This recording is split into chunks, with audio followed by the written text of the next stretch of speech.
सबसे बड़ा और इम्पॉर्टेंट इशू जिसको मैं ह्यूमन इशू अक्सर बेशतर कहता हूँ वो हमारे डेली वेजर्स और टेम्परेरी एम्प्लॉयज़ का है।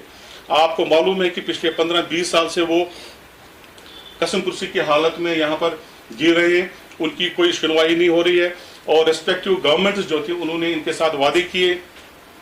रेगुलराइजेशन के मिनिमम वेजेस एक्ट इन पर लागू किया जाएगा, ये भी वादे किए, इनकी डिमांड्स को जस्टिफाइड माना गया, इनकी डिमांड्स को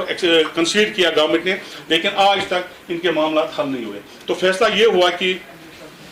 जहाँ जितने भी मुलाजिम तबका जात हैं, जो उनके मामला और मसाइल हैं, उनको एक तरफ छोड़ के हमने फैसला किया कि Jammu Kashmir United employees front ने कि अवलीन फुर्सत में हम इनका इशू उठाएंगे और सरकार के साथ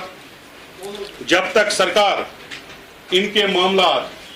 ये जो डेली वेजर्स हैं और टेम्परेरी जो दूसरे मुलाजमीन हैं, इनके मामला और मसाइल जब तक हल नहीं होंगे, यूनाइटेड प्लेटफार्म किसी और मसले को अब तब तक नहीं छेड़ेगी, ये हमारी प्रायोरिटी रहेगी। तो प्रोग्राम यह है कि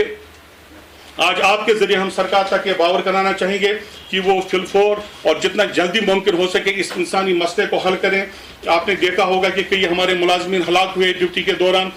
चाहे वो इलेक्ट्रिक में थे, चाहे पीएचई में थे, क्या दूसरे महकमा जात में थे, ना उनके लिए कोई कंपनसेशन है, ना एसआरओ बेनिफिट है। तो इन सब चीज़ों को मद्देनजर रखते हुए हम सरकार से डिमांड करते हैं कि जितने भी रेगुलर ये एडहॉक और टेम्परेरी मुलाजमीन हैं, गालिबन इनकी तादाद 61,000 है। तो हमारा यूनाइटेड प्लेटफार्म का ये मुतालबा है, जोरदार मुतालबा है कि इनकी सर्विस को रेगुलराइज किया जाए। इस सिलसिले में हमने फैसला किया 21 तारीख को जम्मू के प्रेस क्लब में और श्रीनगर के प्रेस एनक्लेव में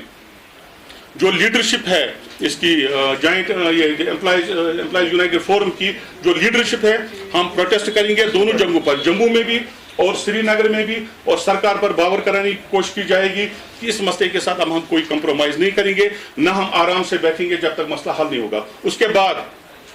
अगर मसला नहीं हुआ तो हमने फैसला किया है कि इस लड़ाई को हम जिलों तक ले जाएंगे, हर जिला में प्रोटेस्ट होगा, हर जिला में एहतजाज होगा, और अगर तब भी मामला हल नहीं होंगे तो हम हड़ताल करने पर मजबूर हो जाएंगे, तो उसकी तमाम तर जिम्मेदारी सरकार पर आयद होगी। ये मैं नामसाइज हालात के दौरान जब यहाँ गोलियों के साए में उन्होंने यहाँ पे काम किया है, अपनी जान की परवाह किए बगैर। तबाकुन सैलाब की अगर हम बात करेंगे, कोविड-19 की बात करेंगे, आलमी वबा जो कोरोना वायरस था, उसमें तो दो शख्स आपस में मिल भी नहीं सकते थे, हाथ मिला नहीं सकते थे। उस दौरान भी हमारे डेली वेजर्स, कैजुअल लेबरर्स ने कलील तनख्वाह के एवज अपना सब कुछ छोड़ के, अपने अहलायाल को छोड़ के, अपना घर बार छोड़ के, सब कुछ एक तरफ छोड़ के यहाँ के अवाम की खिदमत की, यहाँ के मुलाजमीन की खिदमत की और यहाँ के महकमों की खिदमत की। मगर अफसोस इस बात का है उनको बार बार नजरअंदाज किया गया। सरकार ने वादे किए, वो वादे सराब साबित हुए, यकीन दहानियां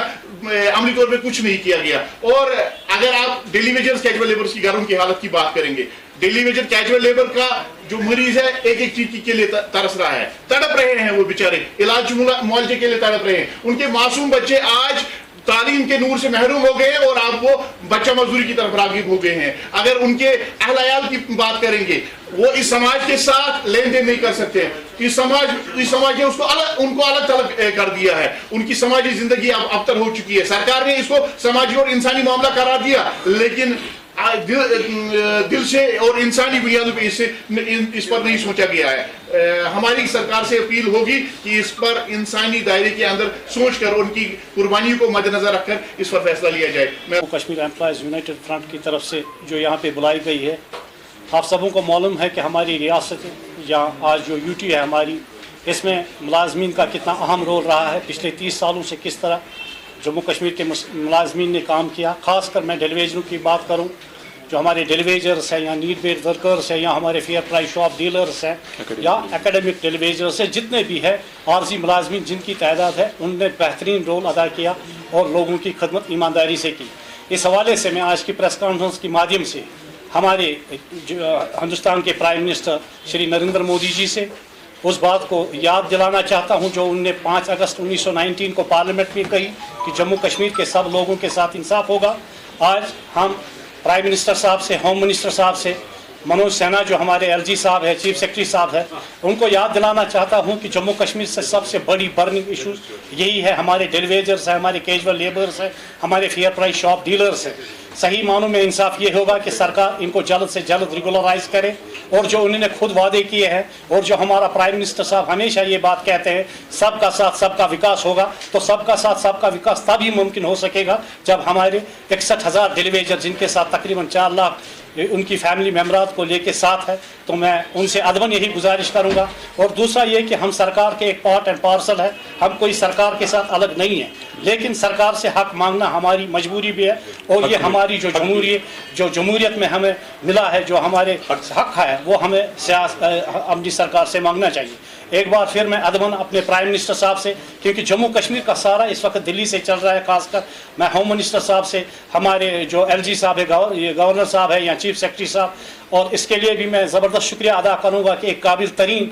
चीफ सेक्रेटरी इस वक्त हमारी स्टेट में है, डॉक्टर मेहता साहब, उसको जम्मू कश्मीर के सारे हालात और वाक़ात पे नज़र है, उसको पूरी एडमिनिस्ट्रेशन पे नज़र है, तो उसको ये भी पता है कि हमारे डेलीवेजर्स कितने अहम और हसास है और ये कितना काम करते हैं। एक बार फिर मैं सरकार से अदबन गुजारिश करूंगा कि वो इन डेलीवेजरों, फेयर प्राइस शॉप डीलरों, जितने भी नीड बेसिस वर्कर्स हैं, उनको या हमारे SDF के हॉस्पिटल के जो डेलीवेजर हैं उनको रेगुलराइजेशन करें।